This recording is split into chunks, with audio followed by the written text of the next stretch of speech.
सबसे पहले तो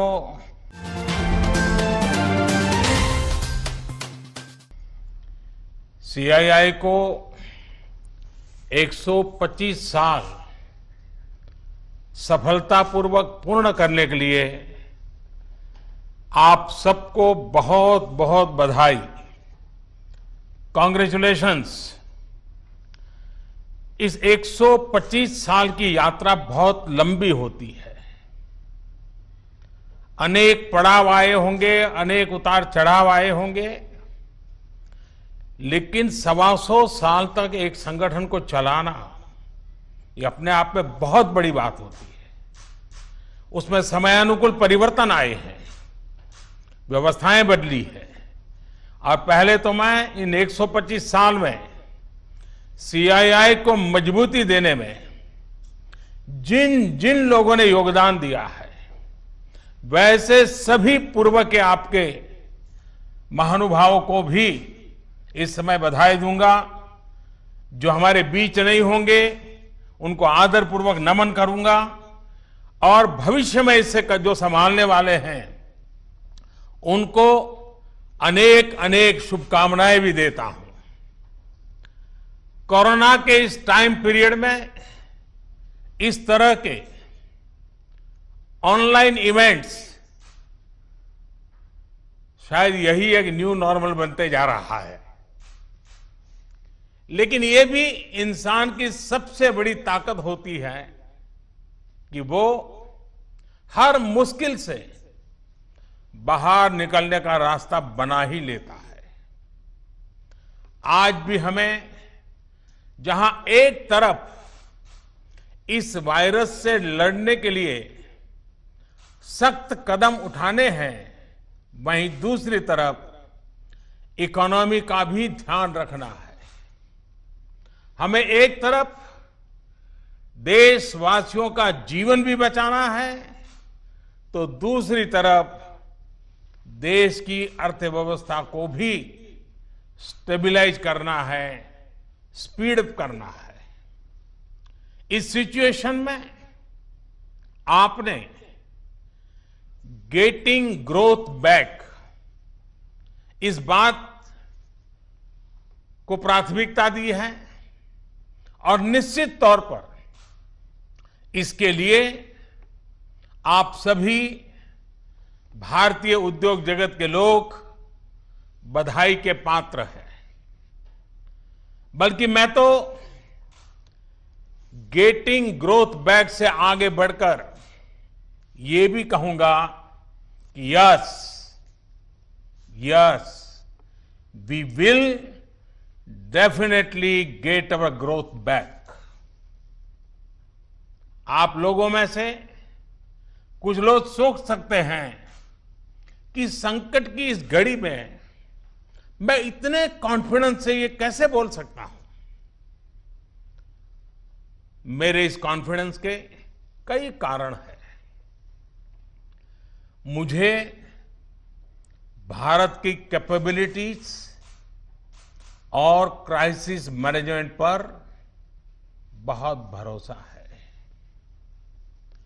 मुझे भारत के टैलेंट और टेक्नोलॉजी पर भरोसा है। मुझे भारत के इनोवेशन और इंटेलेक्ट पर भरोसा है। मुझे भारत के फार्मर्स, एसएमईज, एंटरप्रेन्योर्स पर भरोसा है, और मुझे भरोसा है इंडस्ट्री के लीडर्स पर, आप सभी पर। इसलिए मैं कह रहा हूं yes we will get our growth back. India will get its growth back. साथियों, कोरोना ने हमारी स्पीड जितनी भी धीमी की हो, लेकिन आज देश की सबसे बड़ी सच्चाई यही है कि भारत लॉकडाउन को पीछे छोड़कर अनलॉक फेज 1 में एंटर कर चुका है। अनलॉक फेज 1 में इकोनॉमी का बहुत बड़ा हिस्सा खुल चुका है। काफी हिस्सा अभी 8 जून के बाद और खुलने जा रहा है। यानी गेटिंग ग्रोथ बैक की शुरुआत तो एक प्रकार से हो चुकी है। आज ये सब हम इसलिए कर पा रहे हैं क्योंकि जब दुनिया में कोरोना वायरस पैर फैला रहा था तो भारत ने सही समय पर सही तरीके से सही कदम उठाए। दुनिया के तमाम देशों से तुलना करें तो आज हमें पता चलता है कि भारत में लॉकडाउन का कितना व्यापक प्रभाव रहा है। इस लॉकडाउन में भारत ने कोरोना से लड़ाई के लिए फिजिकल रिसोर्सेज को तैयार तो किया ही, हमने ह्यूमन रिसोर्स को भी बचाने का भरसक प्रयास किया है। ऐसे में अब सवाल ये है कि इसके आगे क्या। इंडस्ट्री लीडर्स के नाते आपके मन में ये सवाल जरूर होगा कि अब सरकार क्या करने जा रही है। आत्मनिर्भर भारत अभियान के बारे में भी मुझे पक्का विश्वास है कि आपके मन में भी मंथन चलता होगा, कुछ सवाल भी होंगे और ये बहुत स्वाभाविक है, ऑब्वियस है। साथियों, कोरोना के खिलाफ इकोनॉमी को फिर से मजबूत करना ये हमारी हाईएस्ट प्रायोरिटीज में से एक प्रमुख प्रायोरिटी है। इसके लिए सरकार जो डिसीजंस अभी तुरंत लेने जरूरी है वो तो एक के बाद एक ले ही रही है, लेकिन साथ साथ में ऐसे भी फैसले लिए गए हैं जो लॉन्ग रन में देश की मदद करेंगे। साथियों, प्रधानमंत्री गरीब कल्याण योजना ने गरीबों को तुरंत लाभ देने में बहुत मदद की है। इस योजना के तहत करीब 74 करोड़ बेनिफिशियरीज उनके घर तक राशन पहुंचाया जा चुका है। प्रवासी श्रमिकों के लिए भी फ्री राशन पहुंचाया जा रहा है। इसके अलावा अभी तक गरीब परिवारों को 53,000 करोड़ रुपीस यानी 53,000 करोड़ रुपए से ज्यादा की फाइनेंशियल असिस्टेंस दी जा चुकी है। महिलाएं हो, दिव्यांग हो, बुजुर्ग हो, श्रमिक हो, हर किसी को इससे लाभ मिला है। लॉकडाउन के दौरान सरकार ने गरीबों को 8 करोड़ से ज्यादा गैस सिलेंडर उनके घर तक मुफ्त में पहुंचा दिया है। इतना ही नहीं, प्राइवेट सेक्टर्स के करीब 50 लाख एम्प्लॉइज के खाते में 24% ईपीएफ कंट्रीब्यूशन भी सरकार ने किया है। इनके खाते में करीब 800 करोड़ रुपए जमा कराए गए हैं। साथियों, भारत को फिर से तेज विकास के पथ पर लाने के लिए, आत्मनिर्भर भारत बनाने के लिए 5 बातें बहुत आवश्यक है।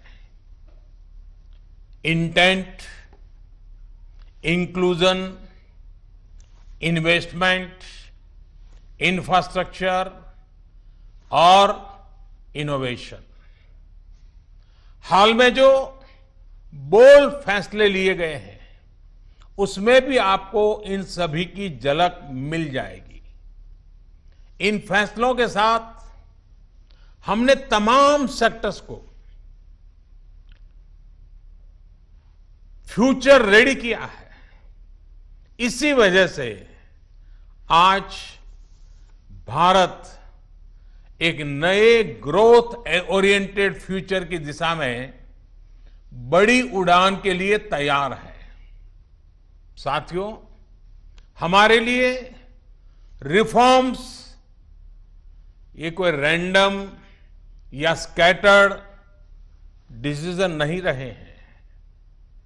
हमारे लिए reforms systematic, plan, integrated, interconnected और फ्यूचरिस्टिक प्रोसेस है। हमारे लिए रिफॉर्म्स का मतलब है फैसले लेने का साहस करना और उन्हें लॉजिकल कंक्लूजन तक ले जाना। आईबीसी हो, बैंक मर्जर हो, जीएसटी हो, फेसलेस इनकम टैक्स असेसमेंट की व्यवस्था हो, हमने हमेशा व्यवस्थाओं में सरकार के दखल को कम करने, और मैंने तो लाल किले पर भी कहा था कि लोगों से, जिंदगी से सरकार को जितना हम कम कर सकते हैं हम करना चाहते हैं। प्राइवेट एंटरप्राइज के लिए एनकरेजिंग इकोसिस्टम खड़ा करने पर हम लगातार बल देते रहे हैं, कदम उठाते रहे हैं। इसी वजह से सरकार आज ऐसे पॉलिसी रिफॉर्म्स भी कर रही है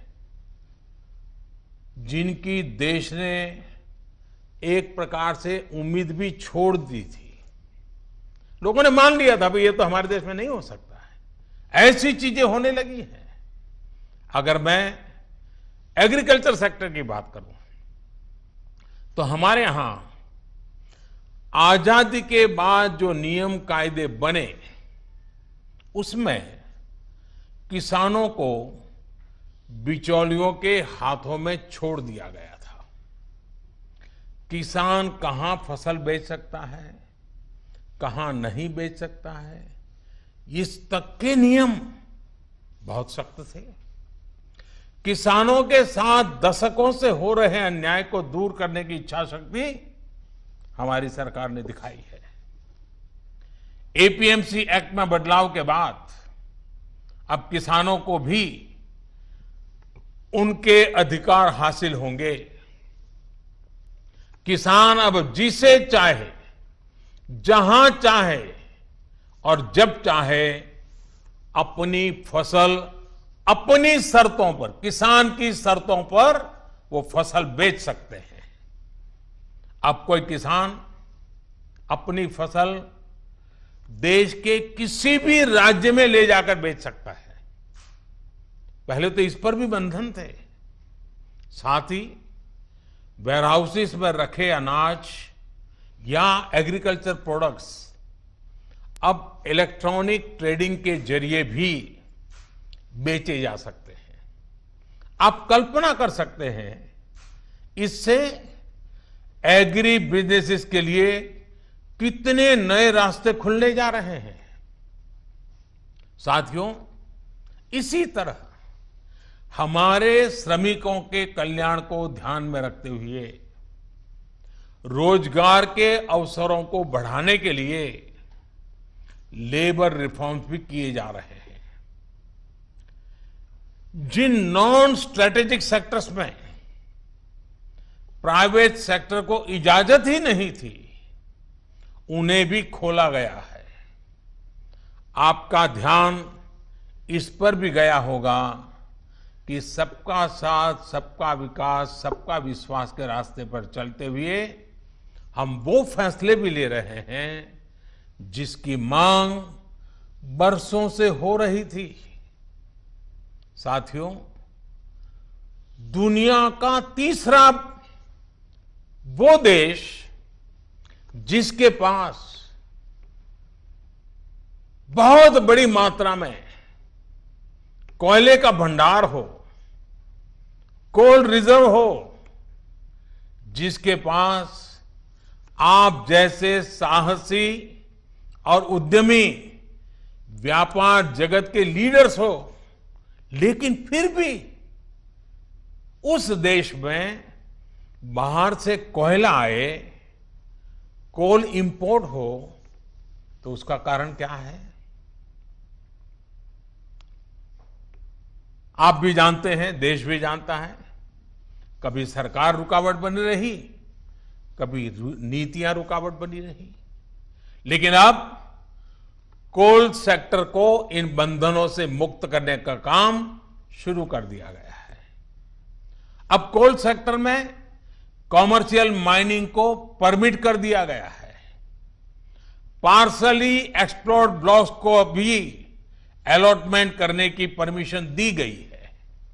इसी तरह मिनरल माइनिंग में भी अब कंपनियां एक्सप्लोरेशन के साथ साथ माइनिंग का काम एक साथ कर सकती है।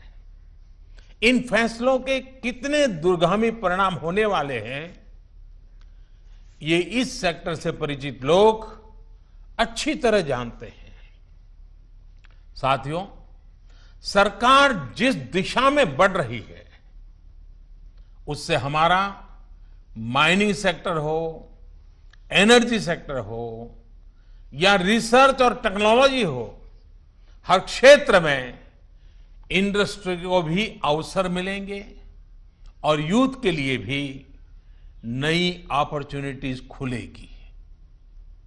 इस सबसे भी आगे बढ़कर अब देश के स्ट्रेटेजिक सेक्टर्स में भी प्राइवेट प्लेयर्स की भागीदारी एक रियलिटी बन रही है। आप चाहें स्पेस सेक्टर में निवेश करना चाहें, एटॉमिक एनर्जी में नई अपॉर्चुनिटीज को तलाशना चाहें, पॉसिबिलिटीज आपके लिए पूरी तरह से खुली हुई हैं। हर अवसर आपका इंतजार कर रहा है। साथियों, आप ये भली भांति जानते हैं कि एमएसएमई सेक्टर की लाखों यूनिट्स हमारे देश के लिए इकोनॉमिक इंजन की तरह हैं। इनका देश की जीडीपी में बहुत बड़ा कंट्रीब्यूशन है और ये कंट्रीब्यूशन करीब करीब 30% का है। एमएसएमईज की डेफिनेशन स्पष्ट करने की मांग लंबे समय से उद्योग जगत कर रहा था। अब वो उद्योग जगत की पूरी मार्ग भी पूरी हो चुकी है। इससे एमएसएमईज बिना किसी चिंता के ग्रो कर पाएंगे और उनको एमएसएमईज का स्टेटस बनाए रखने के लिए दूसरे रास्तों पर चलने की जरूरत नहीं रहेगी। देश के एमएसएमईज में काम करने वाले करोड़ों साथियों को लाभ हो, इसके लिए 200 करोड़ रुपए तक की सरकारी खरीद में ग्लोबल टेंडर्स को खत्म कर दिया गया है। इससे हमारे छोटे उद्योगों को ज्यादा अवसर मिलेगा। एक तरह से आत्मनिर्भर भारत पैकेज एमएसएमई सेक्टर के इंजन के लिए फ्यूल का काम करने वाला है। साथियों, ये जो फैसले हैं, उनकी रिलेवेंस समझने के लिए आज की ग्लोबल सिचुएशंस को देखना और उसे समझना भी बहुत आवश्यक है। आज विश्व के तमाम देश पहले की तुलना में एक दूसरे का साथ और अधिक चाहते हैं। देशों में एक दूसरे की जरूरत और ज्यादा पैदा हुई है, लेकिन इसी के साथ ये चिंतन भी चल रहा है कि पुरानी सोच, पुरानी रीति नीति, पुरानी पॉलिसीज क्या आज कारगर होगी क्या?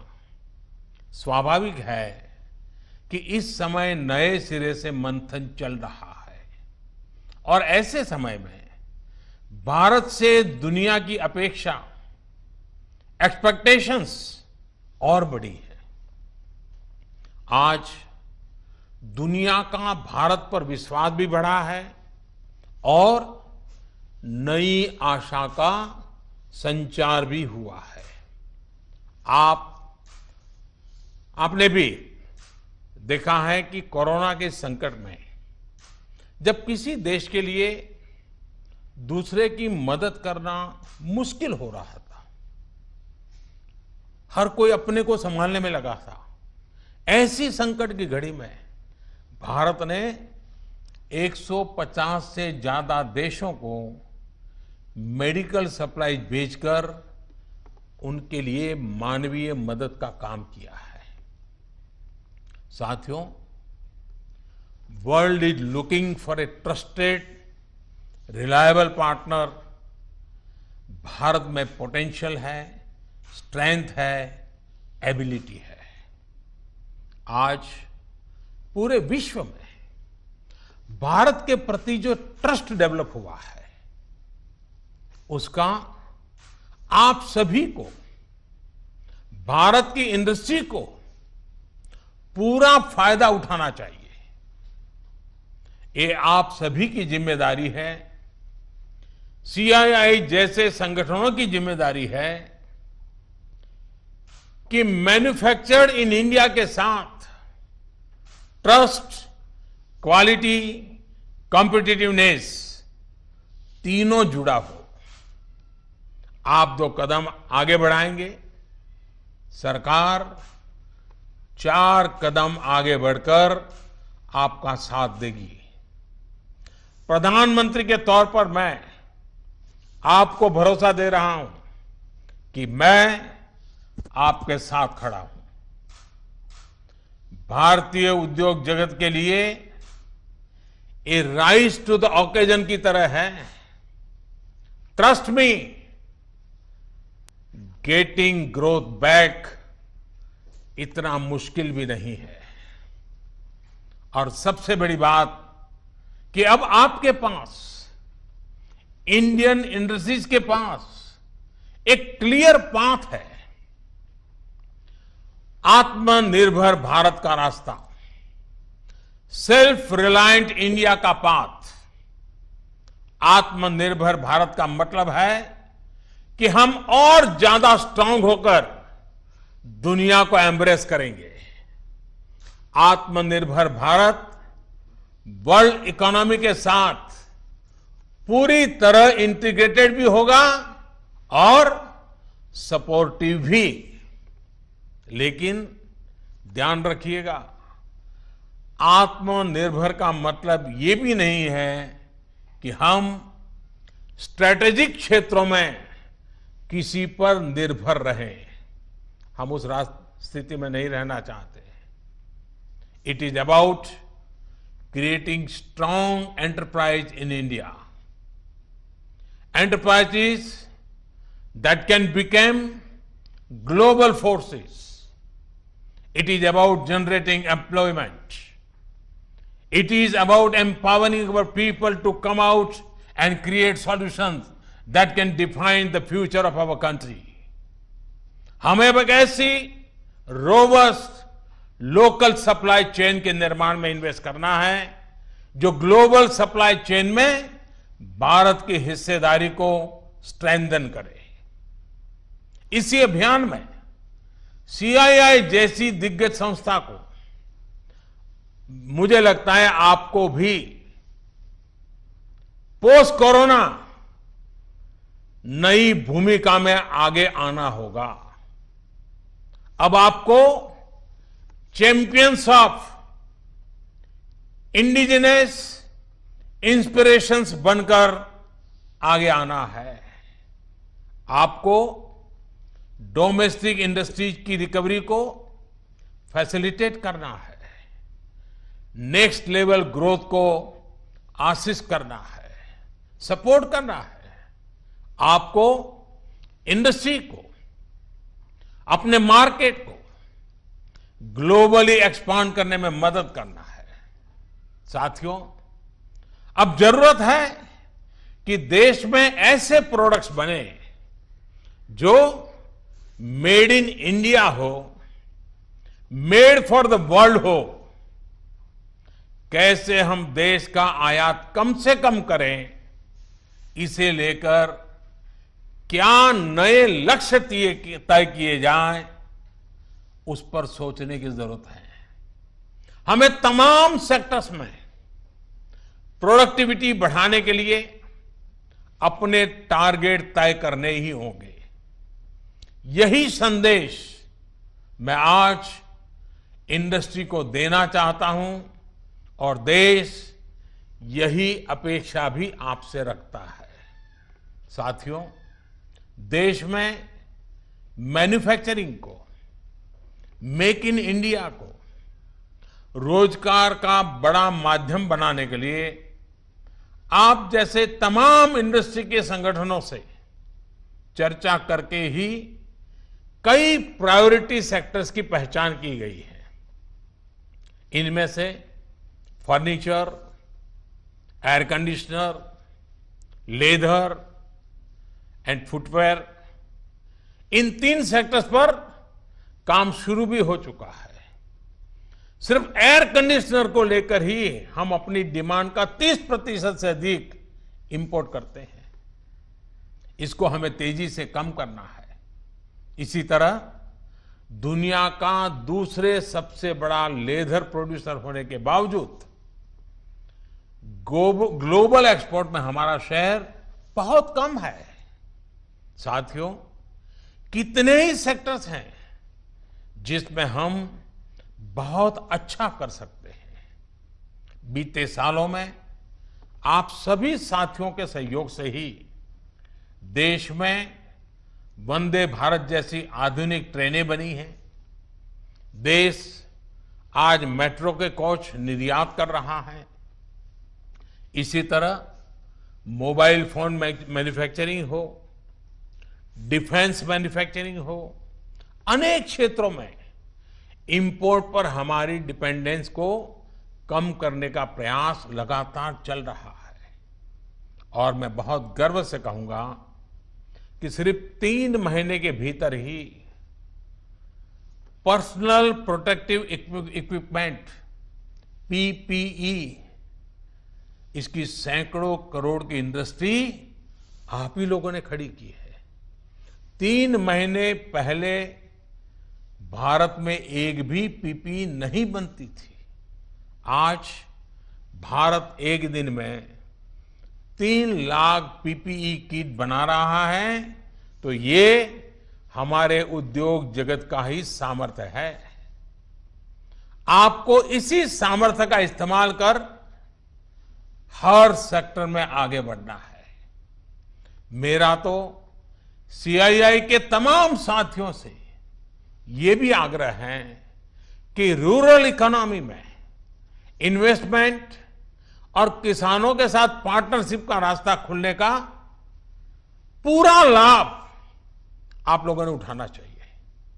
अब तो गांव के पास ही लोकल एग्रो प्रोडक्ट्स के क्लस्टर्स के लिए जरूरी इंफ्रास्ट्रक्चर तैयार किया जा रहा है। इसमें सीआईआई के तमाम मेंबर्स के लिए बहुत अपॉर्चुनिटीज है। साथियों, फार्म हो, फिशरीज हो, फूड प्रोसेसिंग हो, फुटवेयर हो, फार्मा हो, अनेक सेक्टर्स में अनगिनत अपॉर्चुनिटीज के गेट आपके लिए खुले हैं। सरकार ने शहरों में प्रवासियों के लिए आवास उपलब्ध कराने के लिए जिस रेंटल स्कीम की घोषणा की है, उसमें भी आप सभी साथियों को मैं सक्रिय भागीदारी के लिए आमंत्रित करता हूं। साथियों, हमारी सरकार प्राइवेट सेक्टर को देश की विकास यात्रा का पार्टनर मानती है। आत्मनिर्भर भारत अभियान से जुड़ी आपकी हर आवश्यकता का ध्यान रखने के लिए भारत सरकार प्रतिबद्ध है। आपसे सभी स्टेक होल्डर्स से मैं लगातार संवाद करता हूं और यह सिलसिला आगे भी जारी रहेगा। I request you to come up with a detailed study of every sector, build consensus, develop concept, think big. We will together take up more structural reforms that will change the course of our country. We will together build आत्मनिर्भर भारत। साथियों, आइए देश को आत्मनिर्भर बनाने का संकल्प लें। इस संकल्प को पूरा करने के लिए अपनी पूरी ताकत लगा दें। सरकार आपके साथ खड़ी है। आप देश के लक्ष्यों के साथ खड़े होइए। आप सफल होंगे, हम सफल होंगे तो देश नई ऊंचाई पर पहुंचेगा। आत्मनिर्भर भारत का सपना साकार होगा। एक बार फिर सीआईआई को 125 वर्ष पूरा होने पर मेरी तरफ से बहुत बहुत शुभकामनाएं। बहुत बहुत धन्यवाद।